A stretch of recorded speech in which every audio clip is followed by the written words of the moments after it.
The boy's name was Evan. He was a quiet kid, often sitting alone during lunch or at the back of the classroom, absorbed in his own world. Teachers described him as introverted, withdrawn, but they missed what lurked beneath, a fury that simmered just below the surface.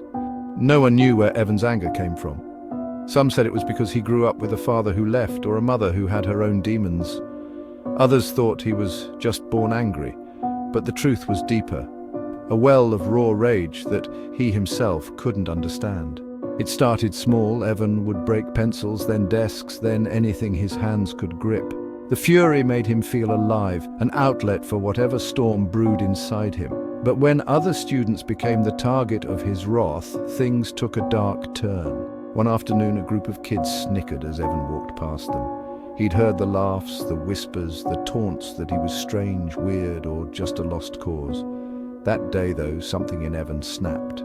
His vision clouded, his heart hammered, and before he knew it, he had lashed out, hitting the first kid who made eye contact. The rage took over completely, his fists pounding until the other boy lay motionless on the floor. Evan couldn't explain what happened to the teachers who pulled him off. All he knew was he hadn't felt anything until that anger surged up, and he'd let it pour out like wildfire. The days that followed were tense. Rumors spread, kids avoided him, teachers watched him, and Evan felt the pressure build inside, unable to release it. Then one day he lost control again. A girl whispered something as he passed, and within seconds, Evan found himself lunging at her, rage boiling up and spilling over. He couldn't remember the details, only the red haze clouding his vision as he lashed out, hearing her screams but not processing them. When the police were called and he was restrained, Evan began to scream, fighting even himself. As he sat in the principal's office, he hit himself, banging his head against the walls, clawing at his skin, desperate to feel anything but the relentless anger that seemed to consume him.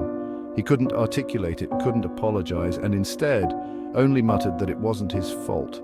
Evan was sent away that day, and stories circulated about the boy who couldn't control his rage. But some whispered that late at night, if you listened closely near the empty playground, you'd still hear the faint echoes of his muffled screams, a ghost of uncontained fury trapped forever in his own spiral of uncontrollable rage.